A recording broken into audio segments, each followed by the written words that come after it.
and welcome to the podcast. I'm Jenna Morton. And I'm Tosh Taylor. And we're back at home today. We are. We are. Fun times. Always something new. It's always something new. And honestly, the reason is just because we're feeling lazy today. So, we're at home and not at the studio. So nothing to fear there. I'm excited today because we're talking to someone whom I have been dealing with for many, many years through my job at the radio station. Lissa Mallais has been with the IWK since 2007, and you are the relationship manager for New Brunswick. Welcome to the show. Thank you for having me.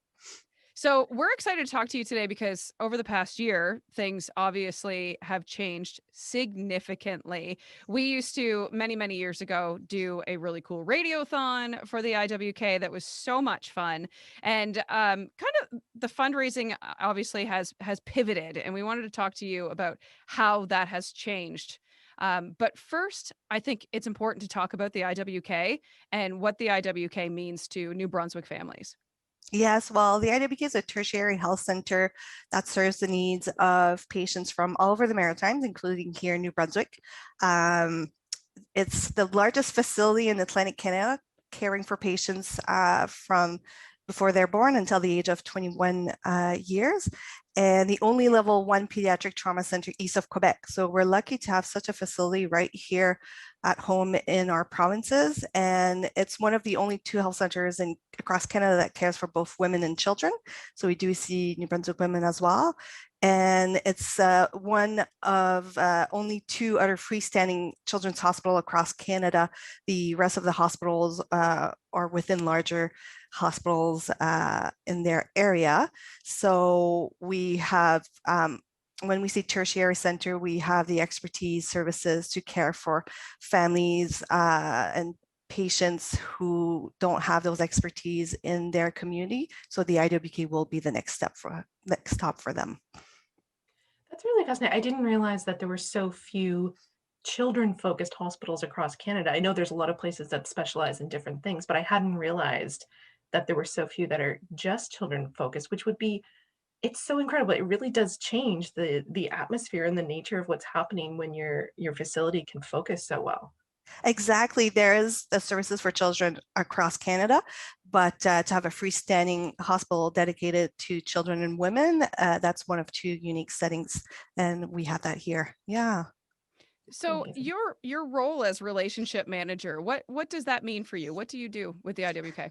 So I'm the contact person here in New Brunswick for the IWK. I'm kind of the face of the foundation for anyone, individuals, community group, businesses, employee base that want to fundraise for the IWK. And most of the donors raise funds for our biggest public event, which is our telethon that happens always the first weekend of June.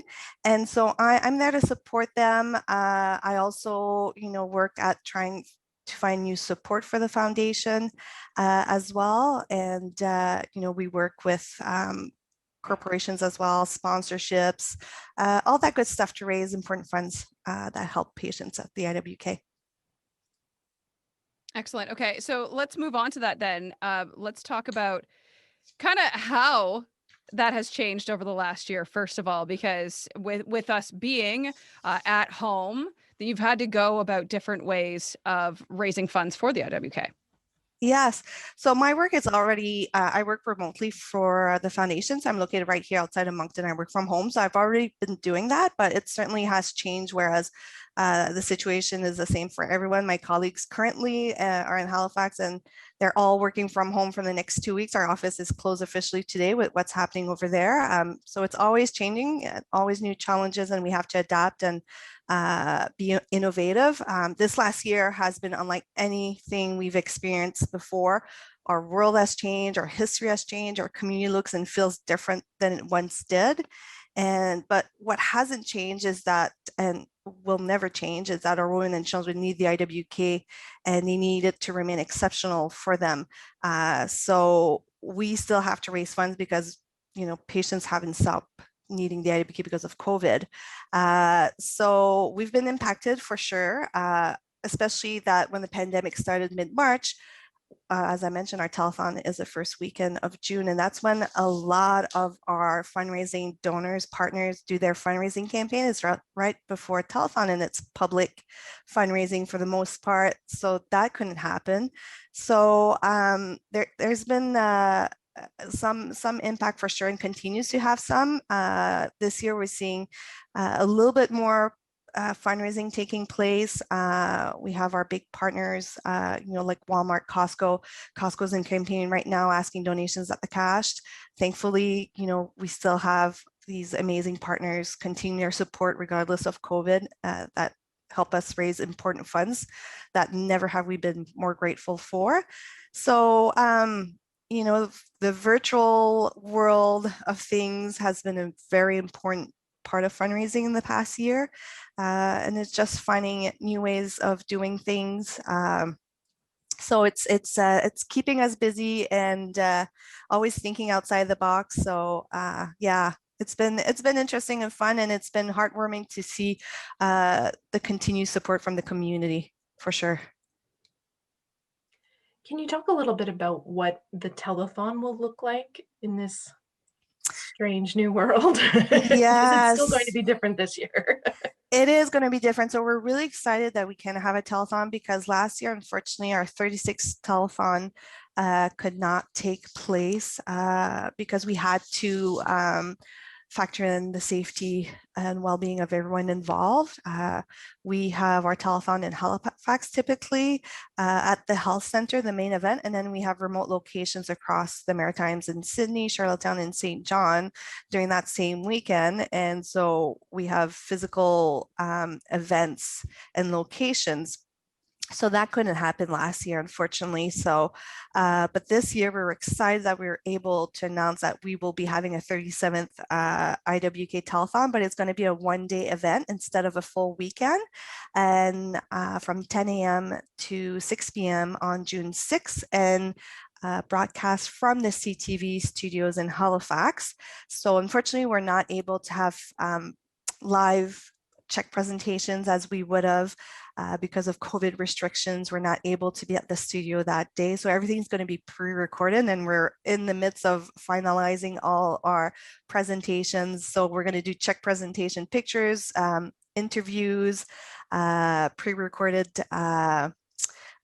interviews, and check presentations. So it's going to be very different, and we're excited about this new model. We're sad that we're not able to celebrate physically with everyone, but we're happy that we're able to still recognize our donors and raise important funds. So excellent. So you talked about like the big campaigns like Walmart and Costco. What are some smaller campaigns, or if somebody was a business and they wanted to raise money for the IWK, how would they go about doing that?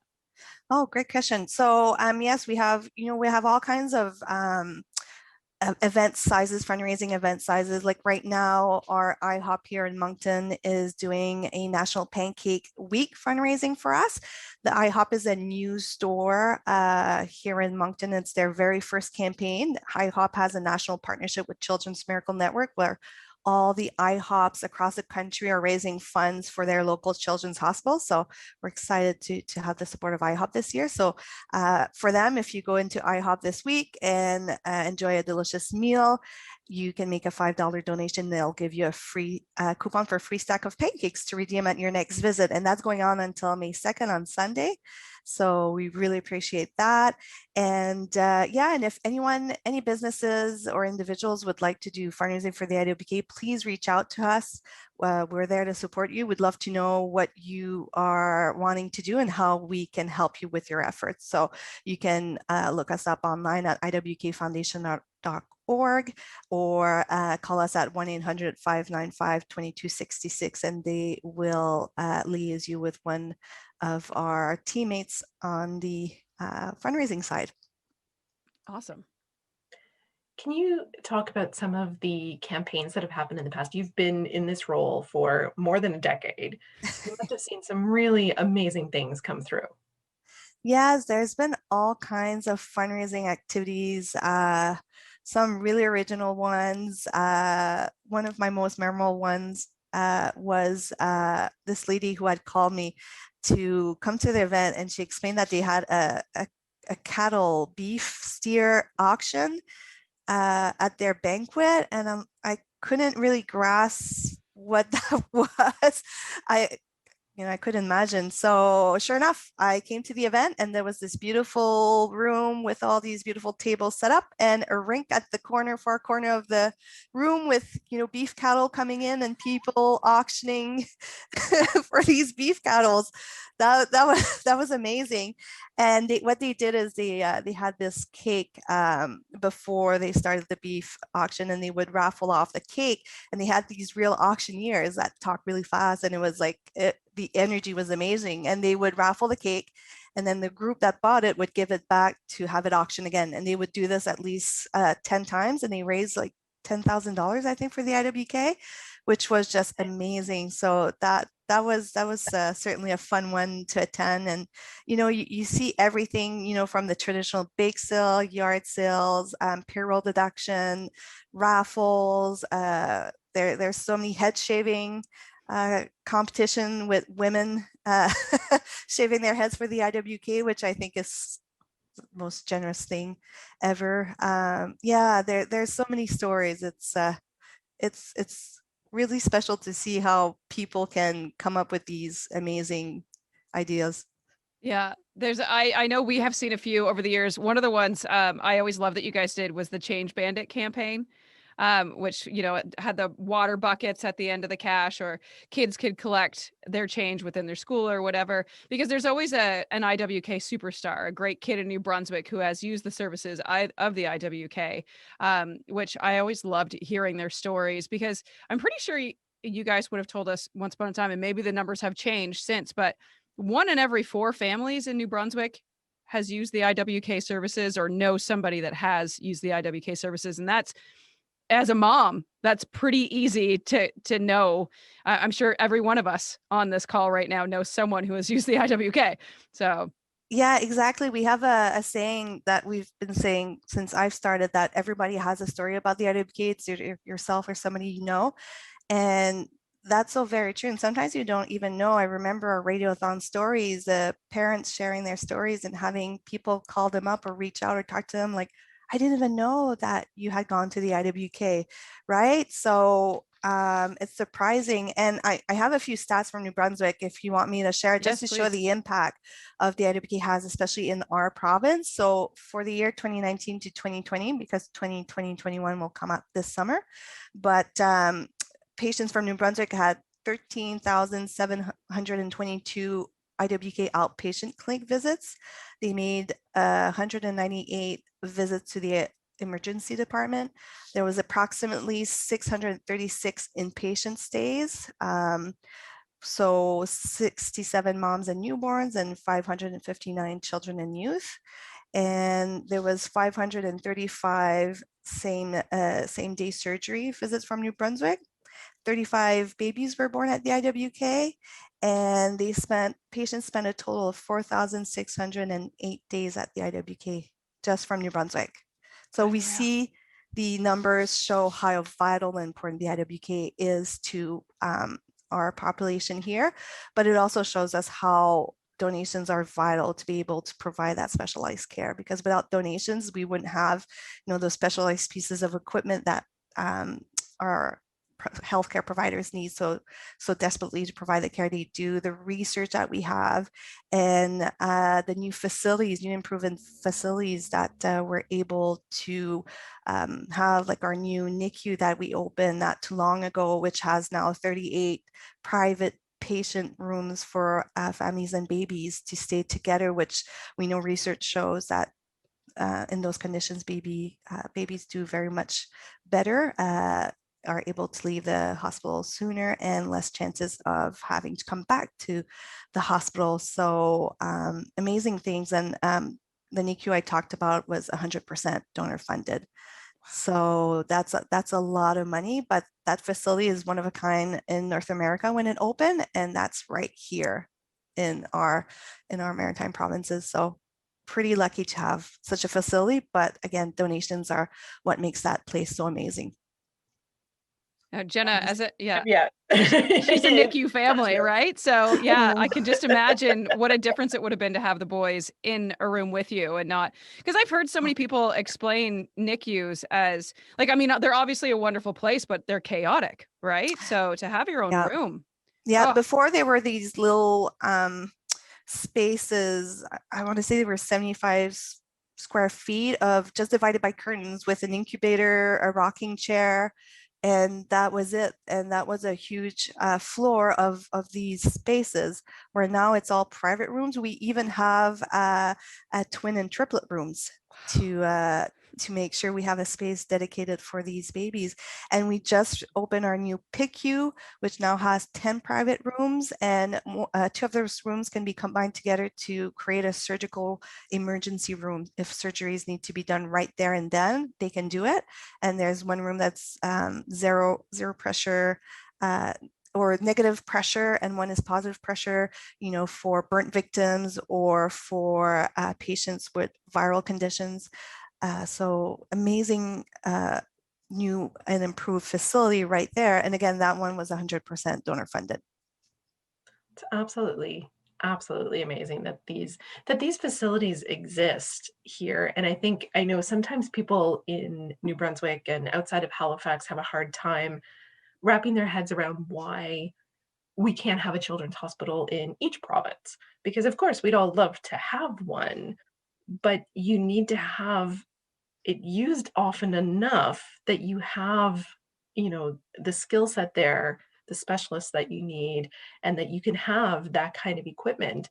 And you can't afford to have that equipment sitting empty in a place where you might only get a couple cases a year. But if you can bring all the Maritimes together, because we are not that far apart, people, it's not that long of a trip. And it feels like forever if it's you and your kid that are trying to travel there. But trust me, as someone who's had to travel to Toronto for care, having something that close to home is absolutely incredible. Exactly. You have it perfectly right. I mean, yes, Halifax might not be next door for, especially for New Brunswick people, if I compare having that service right there in your community. But imagine having to go to Montreal or Toronto, like you said, and we're small provinces together. I don't know if we make one of our neighbor provinces if we put ourselves all together. So resources wise, we can have one, but we can have one amazing facility. And really it is like, I remember a story from one of my predecessors who said that there was a gathering at the health center, and he noticed that there was somebody there that was in one of the healthcare providers, and he chatted with them, and it was somebody from overseas that had come to the IWK to learn from one of our specialists, because he pointed him across the room and said, I'm here to learn from him because he is the best. And there are some of the best specialists at the IWK. And I don't say this because because it's my job, but it really is the case, because we have all these amazing equipment and facilities thanks to donations, and specialists want to work with those. They want to work with, some of the best places to work in. And so we're able to attract these amazing people to work at the IWK. And again, donations, that's what helps make all of this happen. absolutely. Okay. Well, we're going to have to start cutting down the show here in just a second. But I think that we need to really drive home the fact that no donation is too small. Don't ever think that your donation is too small, because I know that Lissa is talking about like really great, amazing equipment, but it's because of all of the people that donated, not just one singular person.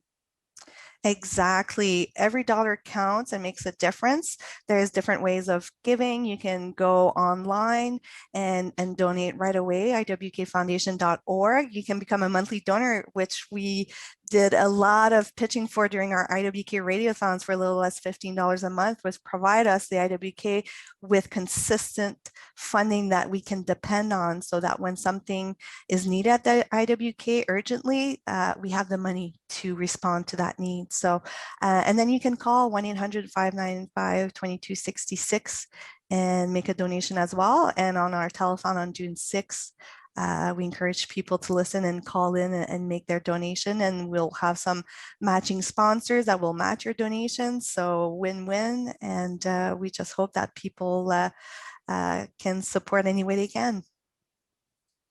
Fantastic. Fantastic. Well, thank you for spending your time with us today. It's really, I don't know, it's something important I think that parents should know about, or people, Jen and I have kind of been on a bit of a kick of people moving to New Brunswick.